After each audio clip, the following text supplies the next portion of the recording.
La vérité cachée sur la beauté bhoutanaise. Il se passe quelque chose d'absolument hypnotisant dans le royaume montagneux du Bhoutan que l'industrie du voyage ne veut pas que vous sachiez. Promenez-vous dans les rues de Thimphu ou de Paro, et vous rencontrerez des femmes dont la beauté défie totalement les conventions occidentales. Elles possèdent des pommettes hautes sculptées par l'altitude, une peau bronzée qui rayonne de santé naturelle et des yeux qui reflètent à la fois la sagesse ancienne et la confiance moderne. Mais voici ce qui les rend vraiment captivantes. Ces femmes portent le kira, une robe traditionnelle qui transforme le mouvement en une forme d'art, et elles le font avec une fierté qui frise la défiance dans notre monde globalisé. Elles sont éduquées, franches, et vivent dans une société où certains comportements considérés comme pécheurs ailleurs ne sont pas seulement acceptés, mais tissés dans le tissu culturel. Oui, ce royaume bouddhiste abrite des pratiques qui choqueraient les nations conservatrices, tout en conservant une réputation spirituelle. La contradiction est stupéfiante. Le dernier Shangri-La sur Terre. Le Bhoutan s'accroche à l'Himalaya oriental comme une forteresse entre deux géants. Coincé entre la Chine au nord et l'Inde au sud, ce minuscule royaume ne couvre que 38 000 km², mais contient plus de drames géographiques que des pays 10 fois plus grands. Jusqu'en 1974, aucun étranger n'était autorisé à entrer. Le pays est resté complètement fermé, un royaume médiéval figé dans le temps. Quand ils ont finalement ouvert, ils l'ont fait à leurs propres conditions, avec des restrictions si sévères que le Bhoutan reste l'une des nations les moins visitées de la Terre, bien qu'étant l'une des plus spectaculaires. La mesure du bonheur qui a tout changé. Oubliez le PIB. Le Bhoutan mesure le bonheur national brut, BNB, et ils sont extrêmement sérieux à ce sujet. Le 4e roi a introduit ce concept dans les années 1970, déclarant que le bien-être spirituel et émotionnel était plus important que la croissance économique. Le gouvernement sonde les citoyens sur leur niveau de bonheur et utilise ces données pour élaborer les politiques. Les projets de développement sont rejetés s'ils menacent les valeurs culturelles ou l'intégrité environnementale. Cette orientation vers le bonheur ne signifie pas que les Bhoutanais sont constamment joyeux. Cela signifie qu'ils ont créé une société qui privilégie le sens à l'accumulation matérielle. Et ce choix produit des libertés très inattendues, notamment en ce qui concerne les plaisirs de la chair. La géographie de l'isolement et du mysticisme. Imaginez ceci, le Bhoutan n'a aucun feu de signalisation. Pas un seul. La capitale Thimphu est la seule capitale mondiale sans feu, s'appuyant plutôt sur des policiers de la circulation gantés de blanc. Ce détail révèle quelque chose de profond. Le Bhoutan a rejeté les commodités de la modernité par choix. Le paysage lui-même a imposé cet isolement pendant des siècles. Cet isolement géographique a préservé des pratiques culturelles disparues ailleurs. Dans ce royaume isolé, loin des jugements extérieurs, certaines coutumes sociales ont évolué qui rendent le Bhoutan à la fois profondément spirituel et étonnamment libéral. Le nid du tigre qui défie la croyance. Accroché à une falaise verticale à 900 mètres au-dessus de la vallée de Paro, se trouve le monastère de Taktsang, mondialement connu sous le nom de nid du tigre. Des milliers de personnes font ce pèlerinage annuel parce que le nid du tigre représente quelque chose d'essentiel dans la spiritualité bhoutanaise. L'illumination exige des efforts. Dans un pays où le bouddhisme imprègne tous les aspects de la vie, la religion pratiquée ici diffère de celle trouvée ailleurs. Le bouddhisme bhoutanais a absorbé des croyances animistes plus anciennes, créant une foi hybride où la ligne entre le sacré et le profane s'estompe de manière inattendue.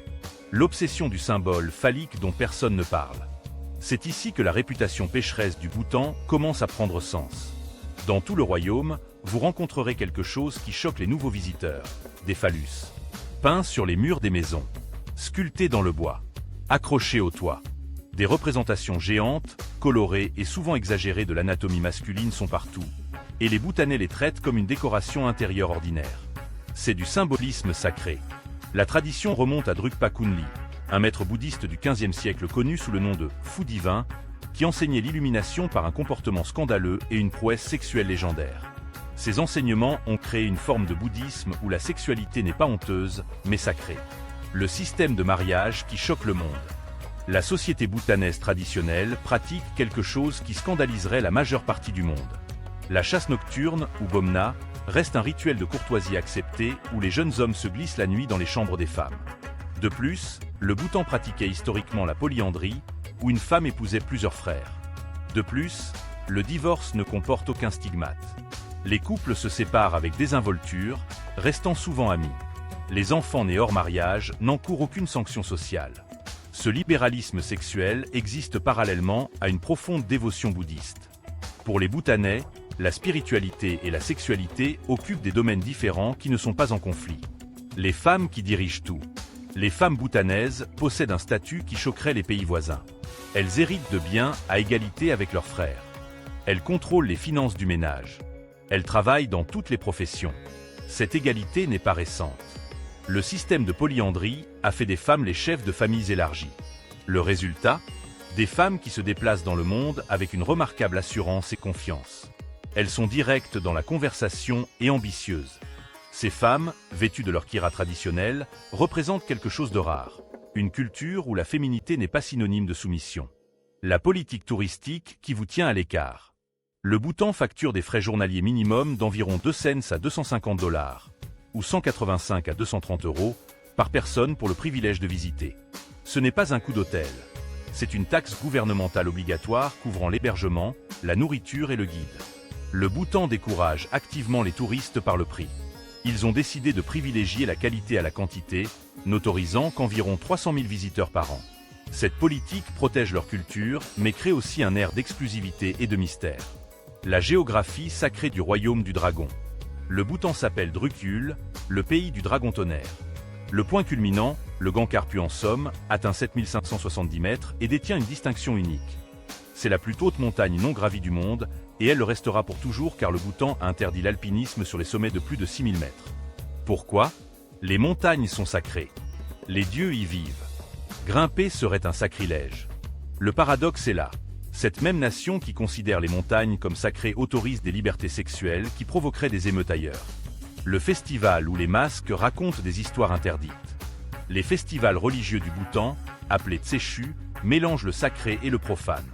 Certains présentent les Atsara, des figures de clowns qui se moquent de l'autorité, font des blagues grivoises et touchent les membres du public avec des phallus en bois pour la chance. Oui, pendant les festivals religieux, des clowns costumés brandissent des phallus sculptés géants. Ces festivals révèlent comment le bouddhisme bhoutanais a absorbé les éléments terre à accent grave-terre des traditions chamaniques plus anciennes. L'interdiction du plastique qui a sauvé le paradis. En 1999, le Bhoutan est devenu le premier pays à interdire complètement les sacs en plastique. En 2004, ils ont été les premiers à interdire la vente de tabac. L'importation de cigarettes est une infraction pénale. Le pays prend la protection de l'environnement au sérieux, exigeant que 60% des terres restent boisées par la loi constitutionnelle. En conséquence, le Bhoutan est négatif en carbone, absorbant plus de dioxyde de carbone qu'il n'en produit. La cuisine qui teste votre courage. La nourriture bhoutanaise se concentre sur un ingrédient, le piment. Non pas comme assaisonnement, mais comme légume principal. Le plat national, les madachi, est littéralement juste des piments cuits dans une sauce au fromage, et il est servi à chaque repas. Les Bhoutanais consomment des piments en quantité qui hospitaliseraient la plupart des étrangers. Cette obsession pour les épices révèle quelque chose sur la culture. Ils aiment l'intensité. Le dilemme de la modernisation dont personne ne discute. La télévision est arrivée au Bhoutan en 1999. Internet peu de temps après. En l'espace d'une décennie, la criminalité chez les jeunes a augmenté. La toxicomanie est apparue. Les taux de divorce ont grimpé. Le gouvernement a assisté avec horreur à la corruption de la culture. Le choix est impossible. Se refermer et refuser l'accès aux opportunités, ou continuer d'ouvrir et voir la culture unique se dissoudre dans l'uniformité mondiale. La nation est à la croisée des chemins. L'économie spirituelle de la pauvreté délibérée. Le Bhoutan est pauvre selon les mesures économiques conventionnelles. Le PIB par habitant se situe autour de 3 000 à 3 500 $, ou 2 800 à 3 200 € par an.